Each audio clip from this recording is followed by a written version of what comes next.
અરે, આ લેપટોપનું શું કરવું?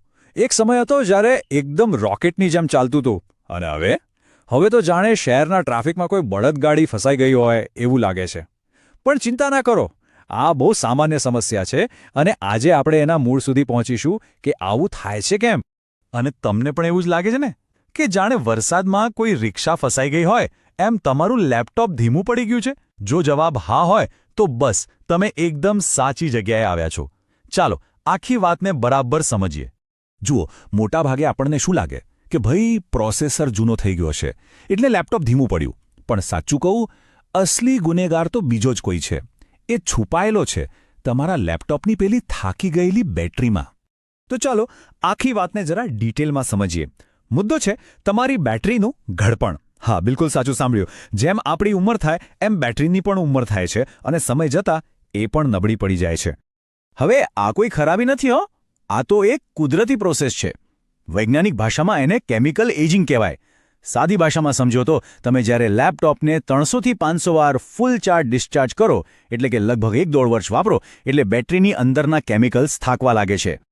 આનાથી બે મુખ્ય વસ્તુઓ થાય છે. પહેલું, બેટરીનો આંતરિક પ્રતિકાર વધી જાય છે.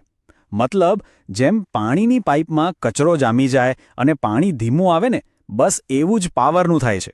અને બીજું, વોલ્ટેજ ડ્રોપ થાય છે. આ તો તમે બધાએ અનુભવ્યું જ હશે. ઘરમાં જેવું ગીઝર કે એસી ચાલુ કરો અને લાઇટ ઝબકીને ડીમ થાય, બસ એ જ વસ્તુ લેપટોપની અંદર થાય છે. તો હવે સવાલ એ છે કે લેપટોપ આ પરિસ્થિતિમાં શું કરે છે? શું એ હાર માની લે છે? ના, એ બહુ હોશિયાર છે. એ એક ઇમરજન્સી પગલું ભરે છે. અને યાદ રાખજો, આ કોઈ ખરાની નથી, પણ એનો સેફટી પ્લાન છે. લેપટોપને ખબર પડી જાય છે કે બેટરીમાંથી પૂરો પાવર નથી મળી રહ્યો. હવે જો એ ફૂલ સ્પીડમાં ચાલ્યા કરે તો શું થાય? અચાનક બંધ પડી જાય. બસ આવું ન થાય એ માટે એ જાતે જ પોતાની સ્પીડ ઘટાડી દે છે. બરાબર આપણા ઘરે થતા લોડ શેડિંગ જેવું જ. આખા ઘરની લાઇટ જાય એના કરતાં થોડીવાર પાવર ઓછો વાપરીએ એ સારું, ખરું ને? અને આનાથી ફરક કેટલો પડે છે એ જુઓ. જ્યારે બેટરી નવી અને તંદુરસ્ત હોય ત્યારે લેપટોપ 100% સ્પીડ પર દોડે છે. પણ જેવી બેટરી જૂની થાય એ જ લેપટોપની સ્પીડ ઘટીને સીધી 60% કે એનાથી પણ ઓછી થઈ જાય છે. સીધો 40%નો ઘટાડો. વિચારો, ફક્ત એક જૂની બેટરીને કારણે તમારા લેપટોપની તાકાત આટલી બધી ઓછી થઈ જાય છે.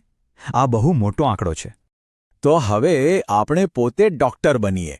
આપણે ઘરે બેઠા કેવી રીતે જાણી શકીએ કે આપણા લેપટોપની બેટરી બીમાર છે? ચાલો હું તમને કેટલાક પાક્કા લક્ષણો બતાવું. ધ્યાનથી સાંભળજો. શું લેપટોપમાં પ્લગ્ડ ઇન નોટ ચાર્જિંગ એવો મેસેજ આવે છે?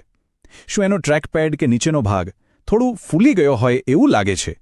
શું બેટરી જોતામાં 80%થી સીધી 20% પર આવી જાય છે? અને સૌથી મોટી નિશાની, 30 કે 40% ચાર્જ બતાવતું હોય અને અચાનક જ બંધ થઈ જાય?